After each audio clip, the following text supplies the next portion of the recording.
live. Let me know if you can see and hear me okay. Hopefully it's all working, and I'm going to try and add Lauren in here. If I can figure that out. I'm feeling a bit technically challenged. I think I need to wait for Lauren to ask actually. There we go.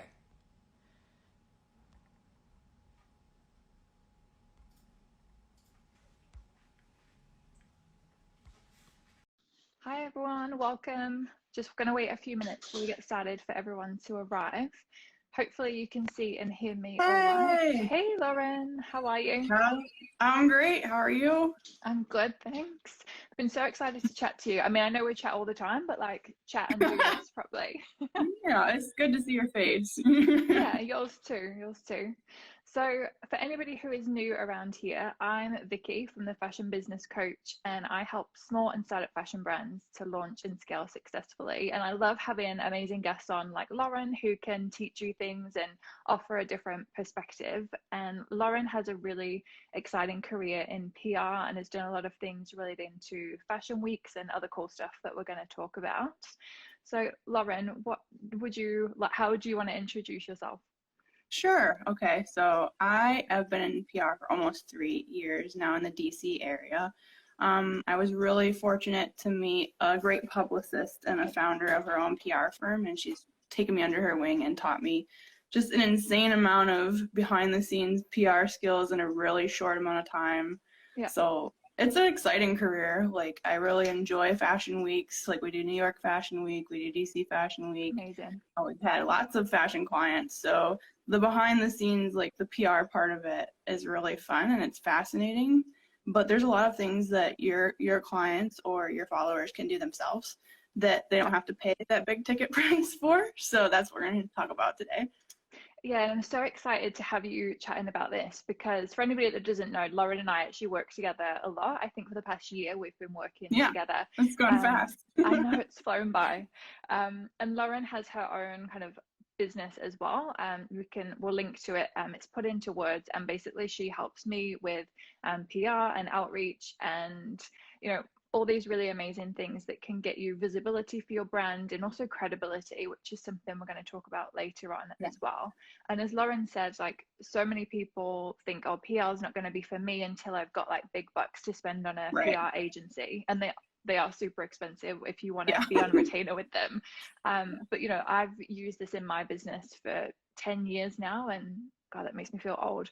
But it is stuff that you can do yourself, and it's obviously been really great working with Lauren this past year, so I learn even more from you as well, and excited to kind of dive in and see what we can teach everyone today. All right, let's do it. Where shall we start? Where shall we start? So I mean, basic PR, like what even is that for anybody that's really new and maybe hasn't really fully understood it yet?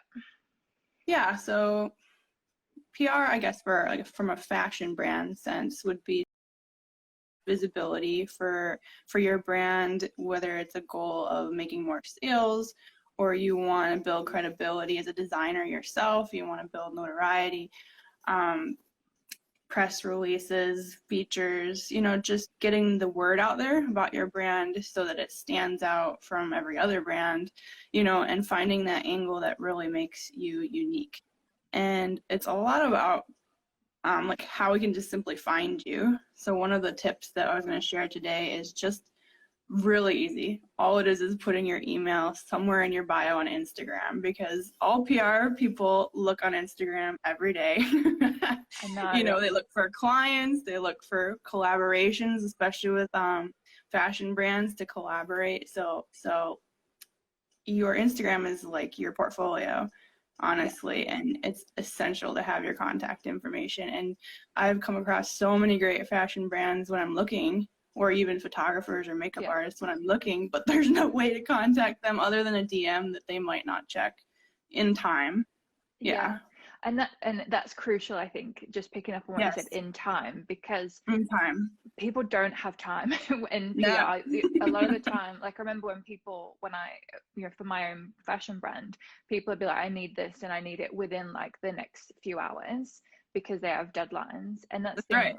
And I don't, I'm sure a lot of other people find the same, that not all of my messages actually come through to my inbox anyway. They go in this hidden like request folder. Right. So yeah, contact information, super, super important.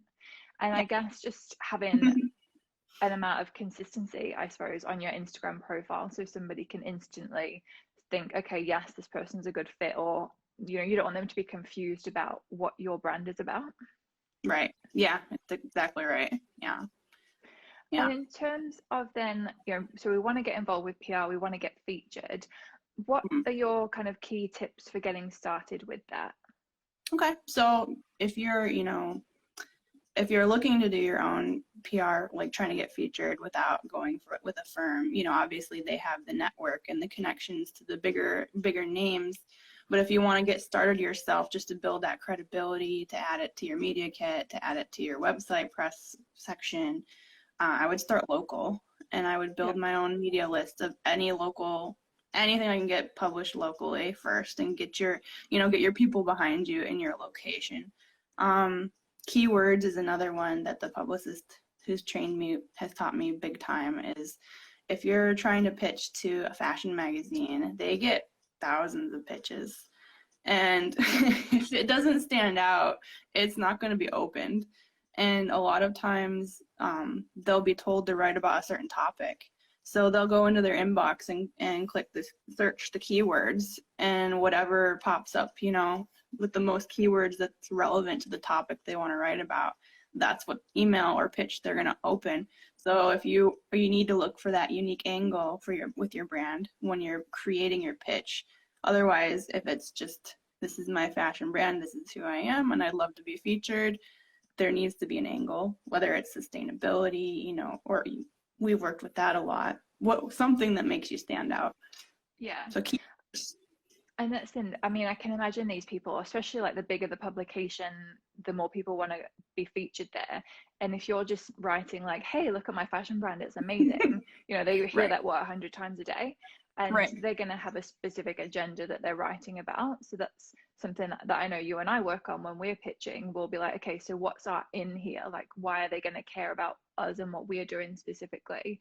So it's Right. in a way, like, would you agree, like very little in a way about us as a brand? It's more about you doing the editor's job for them and figuring out what Yeah. the story is. Yeah, that's exactly, what I was going to say next is a successful pitch lays it all out for them. It does their entire job. These are the recent pieces that you wrote. Here's how this piece would fit in really well next, and add content for your readers that your readers would like to read.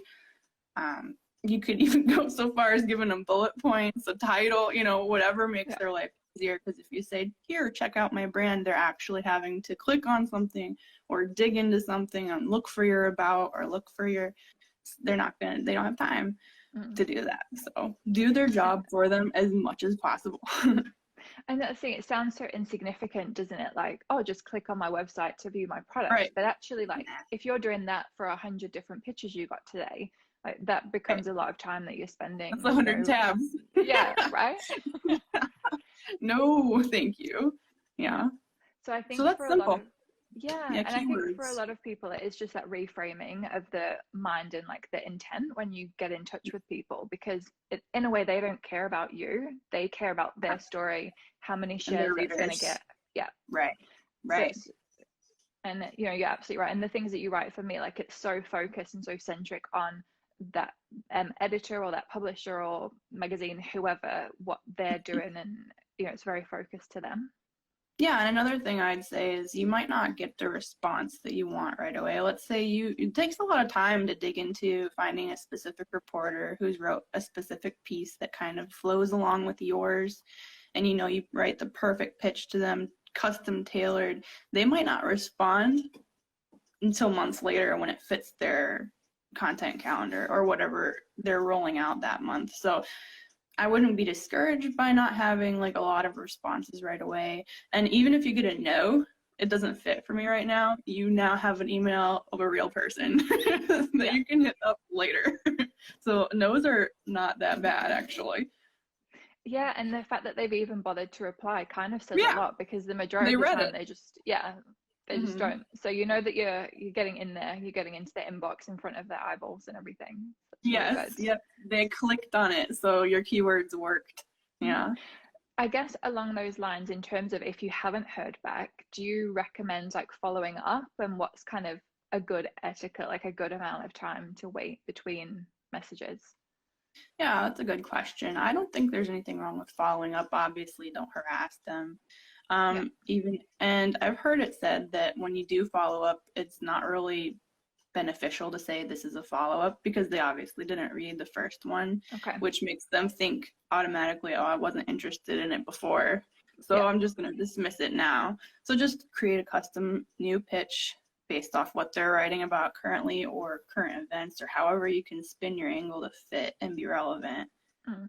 And yeah, I mean, if they didn't open it the first time, following up with them a second time, they're not going to be like, you're harassing me.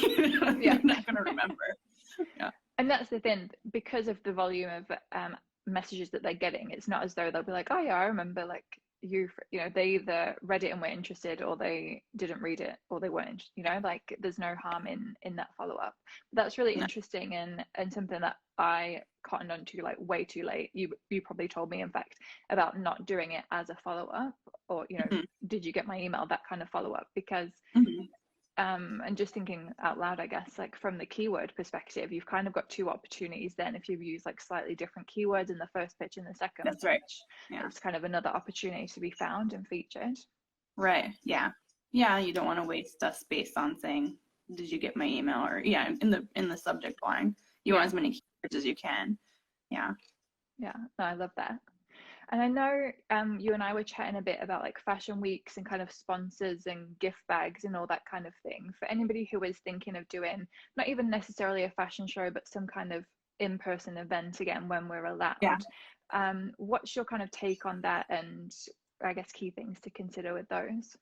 Yeah, that's my absolute favorite part Hmm. of PR is I know we're not doing many events now, pre and post current pandemic Yeah, life, right? But they will come again, and virtual events are a thing, and digital swag bags are a thing. But what I can say is that when you do some kind of fashion show or event or a photo shoot that has a cause, it increases your reach exponentially because you're doing something for a purpose. And if you have that, maybe you're going to donate a part to a charity, or if you have a unique angle, that pitch to get maybe a complimentary venue, or makeup artists to donate their time, or digital swag bag participants or local community members to be involved, or influencers. Yeah, influencers. Whatever yeah. you can offer them to contribute value to them, then your life is going to be much easier, and you're going to increase your connections, your network. Basically, you'll be doing your own PR. Because those are Fantastic. people you can reach out to multiple times for multiple events, and especially when your brand gets bigger.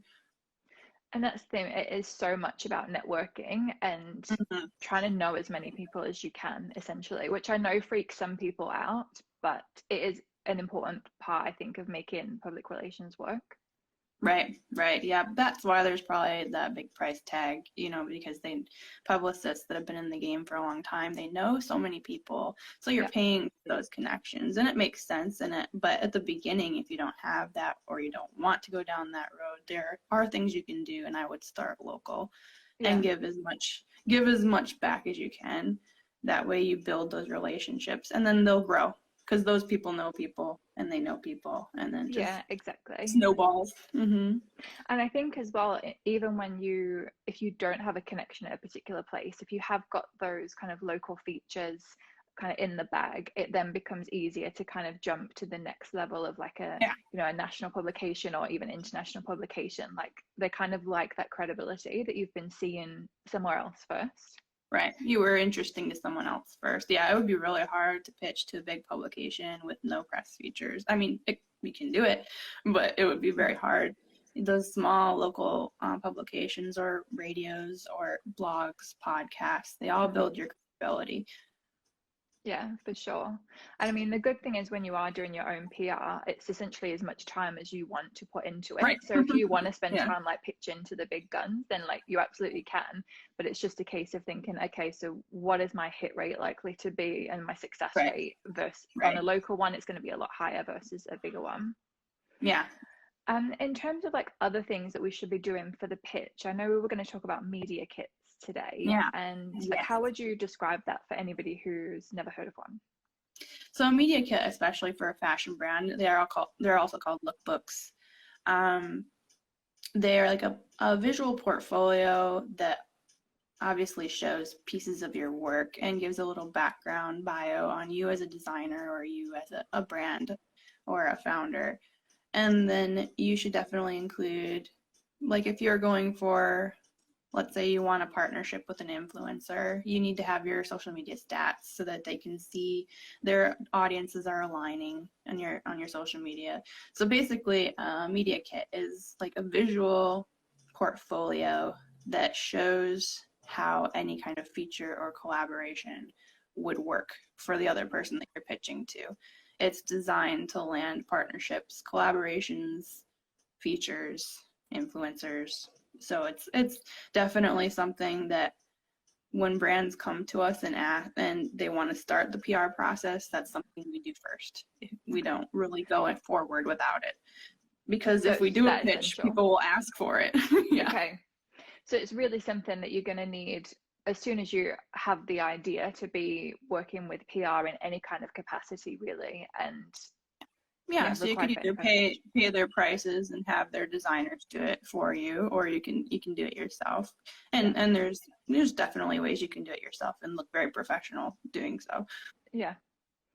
And I And think it's just another way that you can give more information about your brand without having to be really like heavy on the text in your actual yes, written pitch, because yeah, no that pitch should one, be super short. yeah, like no busy person wants to receive like this massive essay to to have to read through to establish whether or not they want to feature you. So pitch is small and then more details in the media kit. That is such a great point because there's so many people, clients that we've worked with, when we send our pitch drafts to them before we start the process, they always want to add. They're like, but what about this? And I'm doing that. And I was, all these great things that they've worked so hard on. And I completely understand, but you can't have a novel email, like a whole novel in your email. It just doesn't, it doesn't work. So. And they're the ones, unfortunately, that often get deleted. And it's funny, I was talking about this on totally separate lines, like talking about pitching to factories to try and work with them. And it's the same story there, like speaking to factory owners, they're really busy and they don't want to be receiving like novels in your life story and why you started this business. Like, and I feel really harsh saying that to people, but they do not care. Yeah. They just want to, in this case, know whether you're worth featuring and sharing your story with them. Yeah, and if it works for them. Yeah, that's right. And would you still say that this is something that you're going to use for like paid media as well as free media, like literally across the board? You want to have a media kit sent out? Yeah, I would say so. It's just a symbol of professionalism. It should be updated regularly every time you get a new feature, every time you get a new following, an increase in your following or website stats. It's just a living, breathing resume, essentially, a visual resume. Yeah. And the thing is, the more followers you get, the better your chances are going to be at being featured. So you obviously want to have those numbers like as accurate as possible, because we hope that you're getting more followers and not less followers. So always good to include those. And I think, correct me if I'm wrong, but I would say that for kind of influencer marketing and partnerships, like those numbers are almost more important, especially looking at whether you have like a similar amount of followers versus the influencer you're pitching, unless you're prepared to pay big money, I guess. That's right. So they divide influencers into groups. I think it's nano, micro, and mega or something massive over a lot. But yeah, so if you're wanting, I wouldn't go for those huge influencers at first unless if you want to pay, because that's their job, right? Yeah. People get insulted when they say, here's my fees for using my space on my Instagram, but that's how they make a living, or one of the ways they make a living. So the micro and nano influencers around the 5,000 to 10,000 mark would be really great to work with for your brand. Like if you wanted to offer them a collaboration, like here, I'll gift you one of my outfits or my designs if you wear it for this many posts or this many stories. They get a free outfit, and it's designed for them. I've seen that work countless times, and it increases your exposure because they tag you and they show their friends and they have it, they're showing it to 5,000 people. and 5,000 people that are invested in them and what they're wearing and what they look like. Yeah. It sounds interesting, but it really does work. Yeah, and I think when you are like working with those influencers, really drilling down like into not only the kind of visible numbers of how many followers have they got, but also really considering this person is going to be telling people about my stuff, but are they the people that should be saying how great my Yeah, stuff is? Is it going to be an audience that cares? Or, yeah. even thinking about like other brands that influencer wears, if they're super expensive and your product's like cheaper, is that Hmm. going to be a good fit? So is it a good idea to kind of drill down further into exactly what they're all about and what Definitely. they showcase? Yeah, definitely. Yeah, because like if your ideal customer or client that you want to buy your clothing is, let's say, middle-aged working woman, like professional woman, then you're going to want to go to that influencer's following, look at their followers, and dig deep. Do they match? Are these your ideal clients? Because otherwise you're wasting your time. And then later Yeah. down the road, you do pay a big influencer. If they're following, they're the ones that are going to need to send you a media kit before you do Yeah. that. These are my followers, their age range, their price, whatever information they can give you. Yeah. Yeah, so very, very strategic on time and money there. Yeah, and that is one thing that I see people making, or that a mistake people make sometimes, is that they'll kind of think, oh, okay, I'm paying this influencer, therefore I'm going to make sales. But actually, you really need to take ownership as a brand, Mm-hmm. to say, oh, is this person actually worth paying? Because do we align with the kind of things that we're talking about and that we're offering to people? So it's definitely more, it's not as simple as, oh, I'm going to pay to be featured and then I'll get all these sales. There's actually quite a lot Right, of work to do. And right. And actually, yeah, go oh, for it. sorry. Oh, I was just going to say, and like as a brand, you do, when you have been featured, it's then your responsibility to capitalize on it. Like not just be like, oh, great, I've been featured, sort of the Yay. end. Like there's things that you need to do as a brand, right? Right. Yeah. Yeah. We talk about this a lot, you and I. Like, you just can't let the momentum stop there. You work so hard to get that feature, especially if you did it all yourself. You did the digging on the reporter. I mean, you did everything we talked about, keywords, a short pitch, a nice media kit, and you got your feature. Why would you let all of that hard work stop there, right? You need to show it. You need to put it on your social media, tag it, shout it out, show it to family members, whoever you want to Yeah. get the read out there. Update your media kit with a hyperlink. You add their logo to your media kit in the press feature section. Add it to your website in the press section. Get that press section bulked up as much as you can with the local smaller features first, and then you've got a good system down of, okay, this is how it works, this is how much time it takes, this is how much digging I need to do. Let's go for something a little bit bigger. Yeah. And then I had a question earlier from Sandra who wanted to come live, but she's at work, so she's going to watch later. And it really ties in with this point because she was asking about, PR and how it relates directly to sales. And Right. I'd love to get your input on this. Like from my side, I always feel like it can help people kind of get over the edge. So there's one side to PR, like actually getting people to your website and knowing about your brand. And then for me, I always feel like the other side is it makes people trust you more. And that's often like a barrier to getting the sale from a new customer online the first time, that they don't trust if you're legit. And for Right. whatever reason, if someone sees, oh, you've been featured in such and such magazine or blog or whatever, it automatically like boosts your brand in their Trust. mind. Yeah. Yeah. And yeah, there's that extra trust there. And I think doing the thing, as you said, like making sure that you do let everyone know that you've been featured on these places can automatically make people regard you a lot higher than perhaps they did before, and they don't really see you as like this small startup brand anymore. Yeah, I've had some people say to me they feel strange posting, that they've been featured, like they're bragging, or that people might not care on their social media. And I encourage them to think about it differently, because if you've built a following that cares about you and your brand, they're going to be excited to see that you're working towards, upgrading your brand and your business, and you're being noticed. And that's nothing to feel weird about. So definitely it builds trust and credibility for future customers when they go to your website and they're hesitant to click buy. They're thinking about it.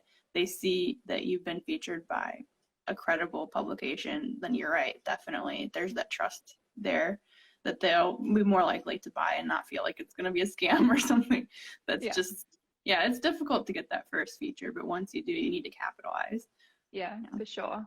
And just like we said, it will just grow from there when you know, even if you can just get that really small feature to begin with, even if it's just your name mentioned in the local paper or something, like Right. it can really build from there.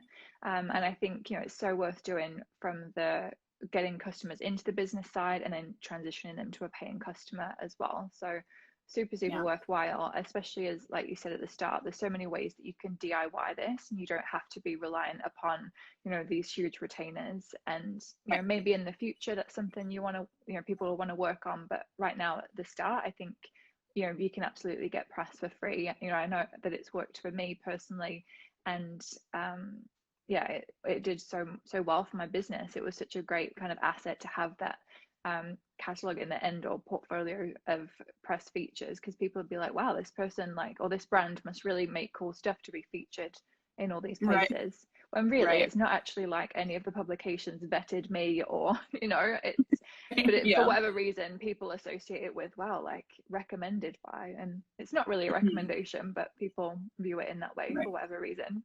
Yeah. Yeah. It's almost like a testimonial. Yeah. I think it's valuable, like a testimonial in that Yeah, way. for sure. Yeah. And you can use it in your pitch then too. Once you do get that first feature, you could say, "Hello, I'm so and so. Here's, you know, I'm founder of this, or I'm the designer of this. Recently featured in," and then you put your hyperlink. It's just like they know that you've done this before, you've been featured before, so there must be something about you that's worth being featured, and then Yeah. go from there. So it's something you can add to your pitches, media kits, websites, social media, all by yourself without paying money. Yeah, and that's what we need, like, because I know that a lot of people watching this are small brands or startups, they haven't launched yet, so money is going to be tight, and anything that you can do that really has that much impact for free is definitely worth spending some time on. Yeah, for sure. Yeah, especially. Yeah. I think the influencer route that we talked about before would be, I mean, even if you don't go down the road of going for features, getting an influencer to wear your clothing, of having your pitch ready for that with a media kit so they Yeah, can see like these are the pieces that I could wear is valuable. So media kit is yeah. definitely a big save of money if you do it yourself. Yeah, and there's no reason, you know, with kind of apps and things and free softwares available today, like why you can't do it yourself, and no one knows Oh, your there's so many brand better than templates. you. Yeah. Yeah, yeah, yep, that's right. And I mean, at the end of our live, I think we're going to give them a link to our media kit checklist and a template. So Yes. Yeah, Lauren definitely resources. is very thoughtfully put together a media checklist, which we're going to link to as well with a bunch of other things. Right. So, is there anything else that you want to add to what we talked about, or do we have any questions from anyone? I'm trying to keep up with waving and saying hello to everyone, but Yeah, so many highs. I want to say yeah, hi. I'm not the best at multitasking, but I've been trying. You're doing great. All right, if no one has any questions, I mean, you can always reach out to Lauren. We're going to link to her at Put Into Words, and I assume you're already with the Fashion Business Coach, as this is on that channel. So feel free to reach out for any fashion and PR related questions that we can help you with. And we both have like a ton of resources on different topics, so we can always link to those as well, Yeah. with like past articles and videos Ready and to all that good share. stuff. Yes, Yep. exactly. And we did run a competition, which I know some of you Yay! know It was about. fun. Some, yes, it was. So, remind everyone, Lauren, what you were including in the competition. Okay, so for me, I was going to give, or I am giving, the DIY PR starter kit, which has pitch drafts, media kit checklist and templates, the pitching process, how to make a pitch, the right keywords to use, basically in depth of everything that we just talked about during our live today, and then that media kit checklist with a template so you can get that done and out of the way. Perfect. That sounds super helpful. And yeah, just building on all the good stuff that you've given us today. Just trying to read this question. For a startup priorities from PR perspective, do you Mm. mean what you should do first as a startup if you I want think to get into PR? I I guess think that's what, media kit first. yeah, I would start with a media kit. Yep. I would Yeah. make sure that my Instagram has my contact information in the bio.